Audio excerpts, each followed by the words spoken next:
vehicle. Why? Well, to advance the human condition, of course. Oh, Sonny. Sonny? Mr. Crockett, what are you doing in that getup?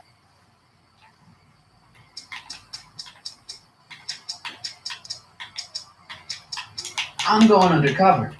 How exciting! You'll have to give me an exclusive sometime. Right now, I've got some souls to save. And you'll have to get an eyeful of my newest experiment. You're not angry about the rocket drill? Oh, water over the bridge. I've moved on to bigger and better things. Come by the gazebo when you get a chance. I'll be setting up. You won't believe what Ivy and I have been up to. Famous last words. All right. Now, where's that speakeasy? Hey, Edna. Mr. Crockett, what can I do for you? What are you doing out here in the middle of the night? Saving people from alcohol, vice, and disorder. And also keeping a lookout for hot stories. You'd be surprised how much news breaks on this corner.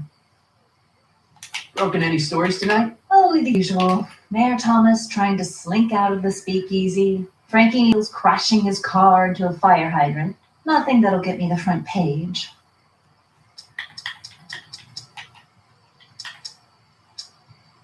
What was that song you were singing earlier? Do you like it? I wrote it myself. It really gets the toes tapping at the Stay Sober Society meetings. Although I suppose that could be the Shakes. Would you like to hear it again? Maybe later. I'll be here all night. What's going on with you and Emmett? The last time I saw you, you seemed to be kind of interested in him. That was before I belatedly realized that his agreement to host my Stay Sober Society was a clever ruse to ferry barrels of hooch to his so-called laboratory. Sorry about that. Now his very presence fills me with an irrepressible urge to pick at his philosophical and intellectual foundations with every tool in my vocabulary. So you're not dating? Dating? Oh, the mere thought of romantic involvement with that undisciplined techno-anarchist is preposterous. Good.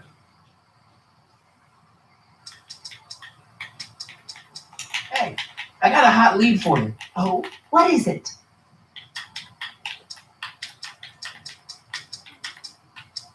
Kid Tannen arrested. Oh, glorious day! When did it happen? Well, it hasn't happened yet, but it's gonna. Keep me posted.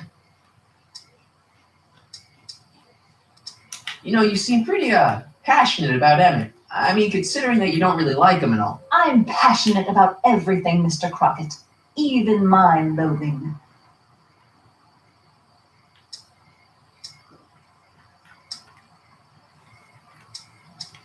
Do you know anything about Officer Danny Parker? Parker? Just another soul lost to the twin vices of booze and despair. I'd asked him to tell me his story for my column. Sort of a cautionary tale, but he's never in the mood to talk to me.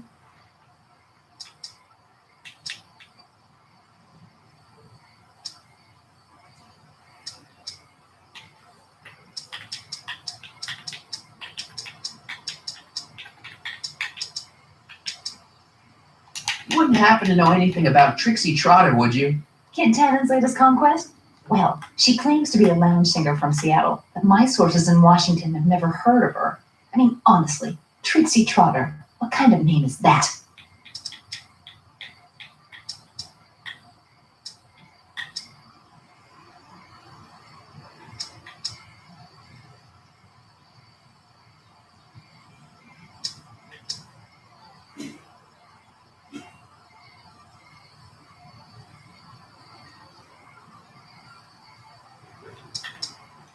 Whatever happened with that speakeasy arsonist? I was about to ask you the same question. Me? Don't play coy with me. I may not have any journalistically acceptable proof, but I know you had a hand in Carl Sagan's daring escape from the authorities.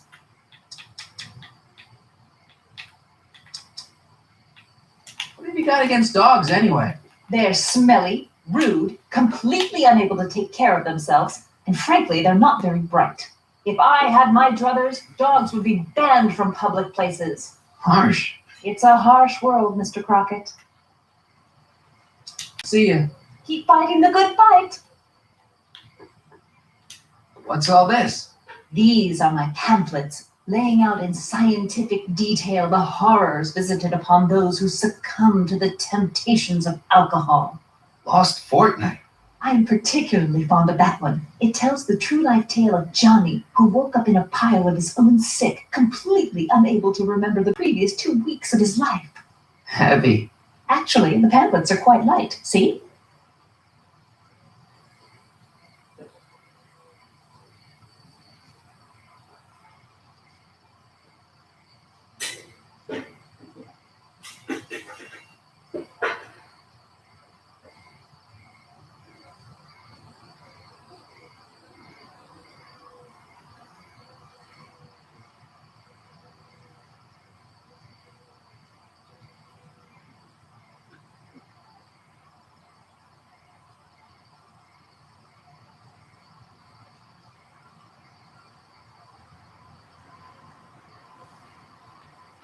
Alright. Sonny, you're just in time. How have you been, Emmett? I know I haven't seen you in a couple of months. I'm great, and I owe it all to you. Really? Yes, that argument I had with my father during our jet drill experiment gave me the incentive to finally quit that dreary court job. I've committed myself full-time to a life of science.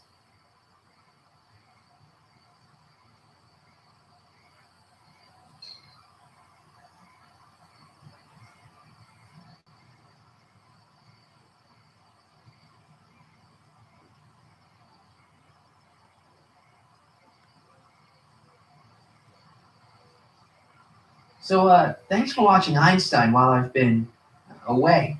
It's been a pleasure. He's proven to be a surprisingly willing test subject. It's almost as if he's been working with me for years. More like decades.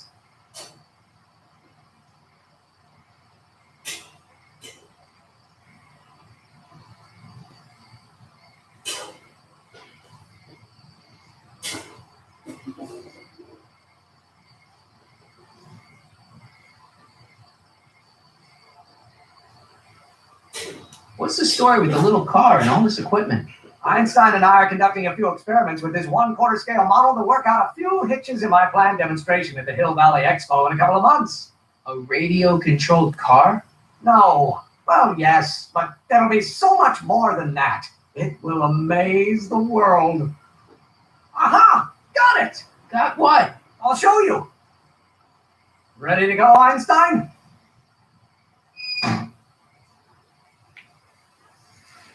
Watch this. When this baby hits 23 miles per hour, I see some serious cow flop.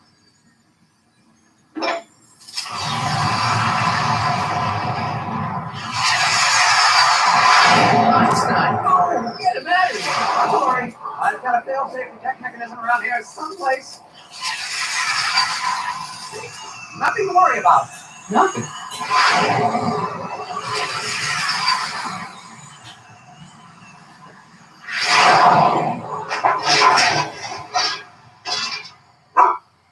I'll go see if I can find something to help. Or someone. Oh, god damn, I forgot to get drink. Oh, fuck.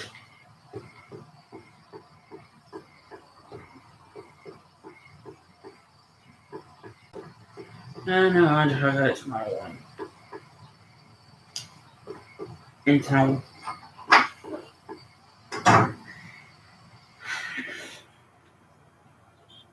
Hey, Doc. How's the room? It's a little cleaner than I would have imagined for a Depression era flop house. How are your investigations going? I haven't really made any progress with Trixie yet. Well, get out there and make some.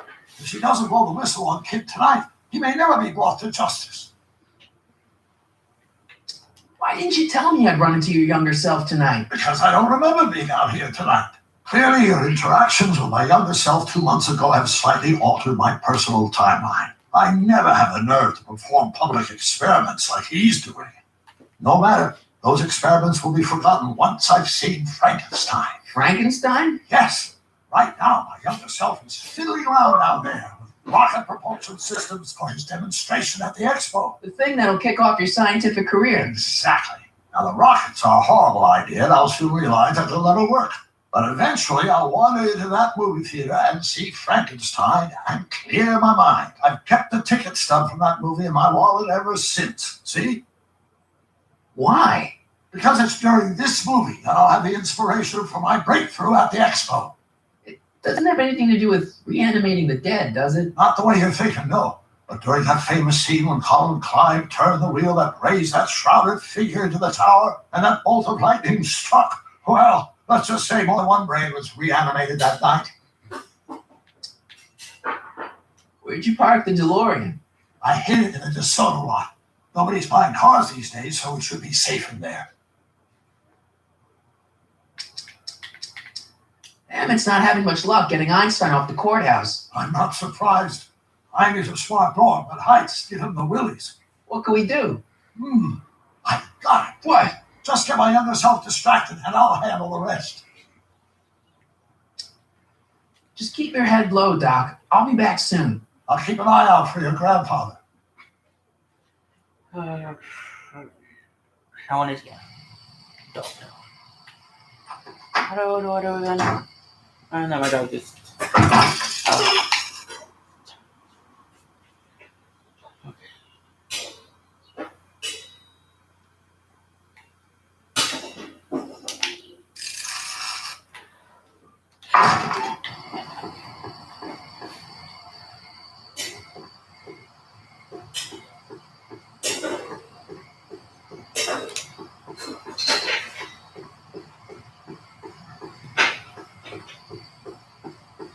Hill Valley Expo, October 12th through the 15th. Doc says the expo is the day he officially became a scientist. Seems like he's running a couple months ahead of schedule.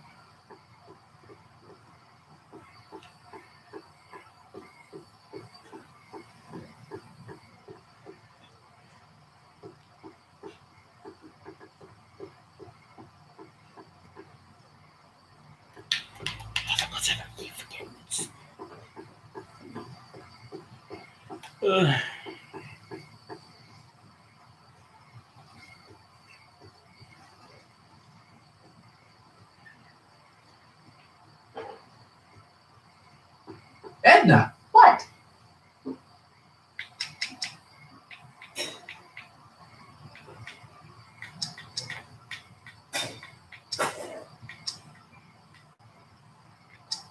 Hey, I got a hot lead for you. Oh, what is it?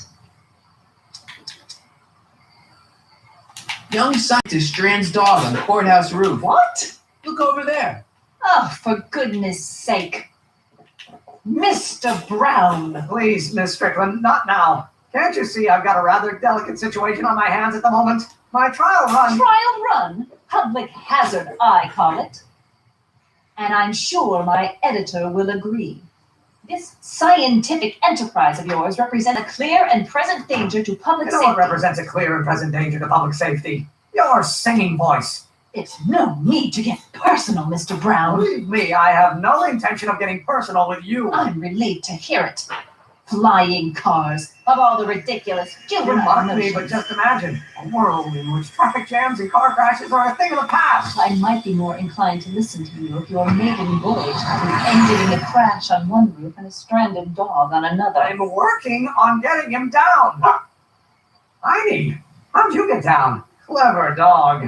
Well, fortune favors you tonight, but I warn you to be more careful in the future. Now, how to get that rocket car back down?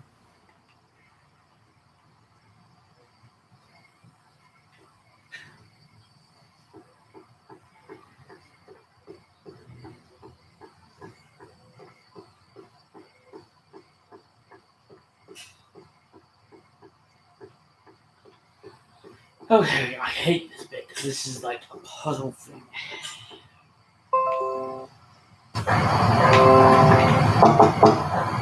Who sent you? Ulysses S. Grant. What did you bring me? Meat and potatoes. What's the word? Words are for wimps.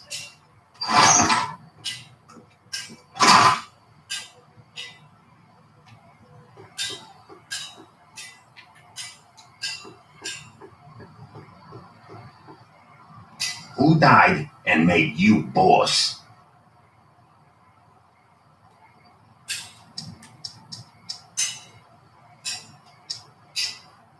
Boss Hog? What will you do when I send you away?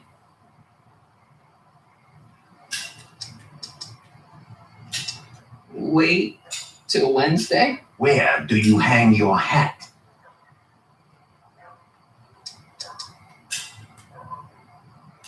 Hattiesburg. Welcome to L Kids, sir.